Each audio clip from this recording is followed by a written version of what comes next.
Today, just a quick video on a couple of modifications I'm making and have made to my snow thrower here. One is to add a light, and the other is to help the throwing power of the impeller. So, first off, let's just start with this light.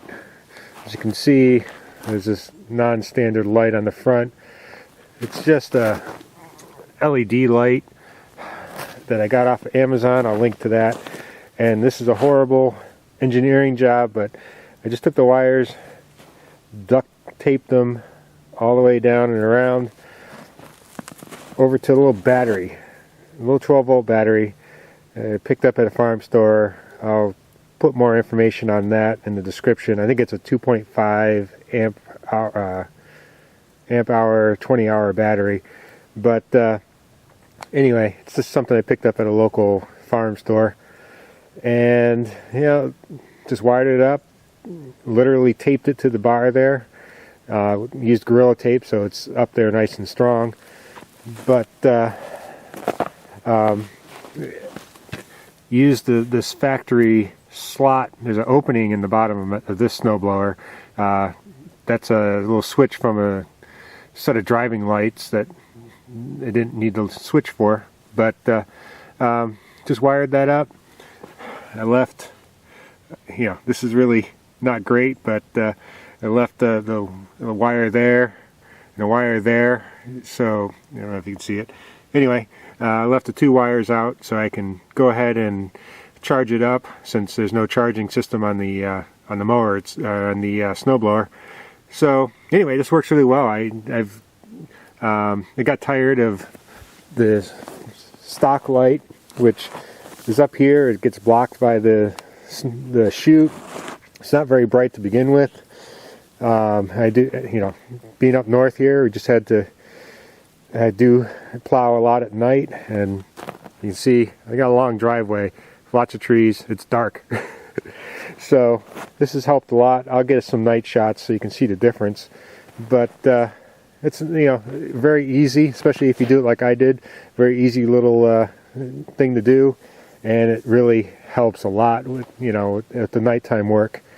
I thought maybe I'd be able to tap something off of that connector which runs the current light, the stock light, but it just it seems to put out some fairly dirty AC and not DC power. So I gave up on that. And using this LED LED light doesn't draw a lot of power, and that little battery keeps it going for many hours. Now, next thing is an idea I got from a couple other different videos. I'll link to them as well to give credit where credit is due. But when you look at the impeller, and hopefully the light's good enough, you can see there's a big gap. Actually, tilt this back. You can see there's a big gap between the edge of the impeller and the housing here. It's like a ½ an inch, and especially if you're dealing with wet slushy stuff, it just causes it not to be able to pick it up and throw it very well.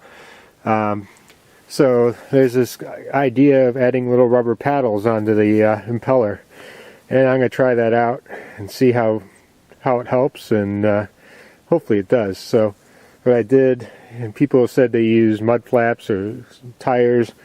I happen to have an old trailer tire laying around, so I just cut out some rubber paddles. Let's see if it focuses on that.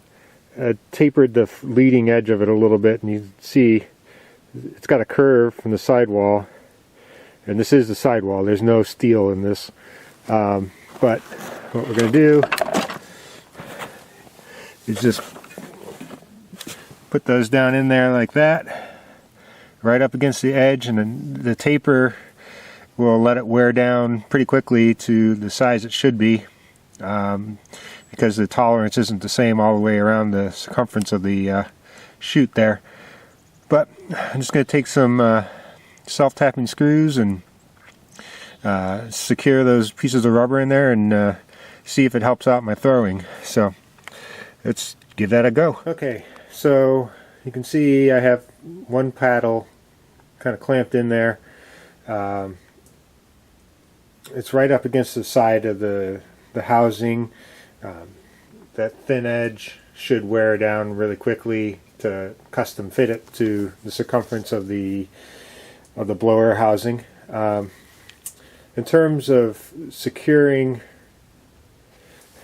the paddle, I'm just going to use these self-drilling screws. I am still going to put a pilot hole in there because the impeller on this thing is made with pretty good metal. If you're curious, get the nut.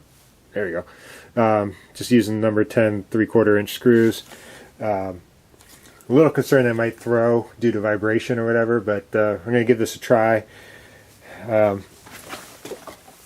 also have this nice long extension for my drill, so I'm just going to take a shot at doing this straight down through the chute here, and hopefully we won't have to take this apart to actually get the drill in and everything else. So let's give it a try.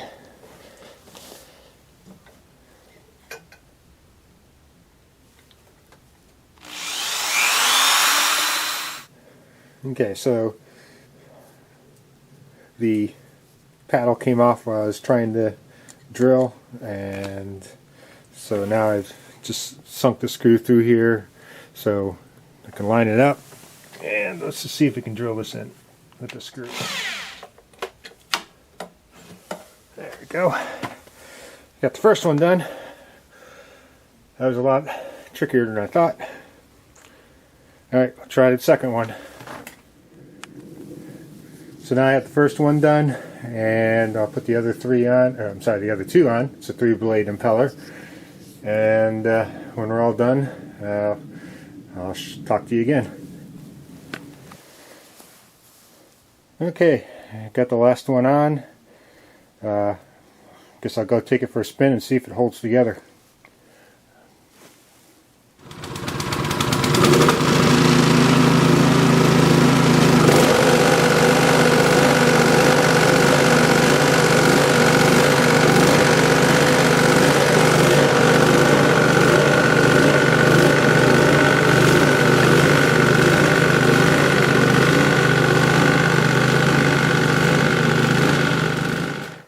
Okay, well, it's still in one piece. I don't know if I'll have to see if it came over the video, but it's a little noisier now, where the paddles are hitting across a couple of little high spots. Hopefully that'll wear in and it'll quiet down after a little while, but with just, there's barely a ½ inch, not even, it's about a ¼ inch of light snow that's fallen, and so just going with that, it does seem to be shooting higher and farther, but it's not really a fair test yet because it's not, the snowblower isn't idling up to full power because there's just not enough load on it. One thing I wanted to mention real quick, just in case anybody tries this, obviously when you're pushing down on the impeller trying to drill, it'd be nice to have something holding up on it. And so I just had this piece of wood here, and all I did is kind of run it through. I forget now how I had it. I guess through here. I had it through like that, and while I was drilling and all, I just had a foot down on the piece of wood to brace that impeller and hold it up. So that might be a little helpful hint, I hope, if anybody wants to try this. I'm going to go walk over and see if you can tell if it's, snowblower is doing anything better. Alright, this might be the first little bit of evidence. That big area is the normal, impact area on that telephone pole. That's where it hit just a minute ago, way up there. So a couple feet higher, that's a good sign. Okay, now I'm not sure this is going to show up, but I'll give it a try. If you can kind of see a faint ridge, that's where the snow normally lands, and as far as it ever lands basically. And when I gathered up a bunch of snow in the chute and then turn the impeller on, it went way out there. So, you know, what, 3-4 feet maybe extra throw. And again, it's just a little bit of light snow. Have to wait till we get a few inches and really try it out, but initial evidence looks good. And just as sort of a testament to the Troy-Bilt snowblower I have, this is my driveway. It's about 300 feet long. I've had that snow thrower, I don't know, must be 5 years now, and at least 5 years. And outside of the repair video where I fixed the gear box, I've had no trouble with that snow thrower at all.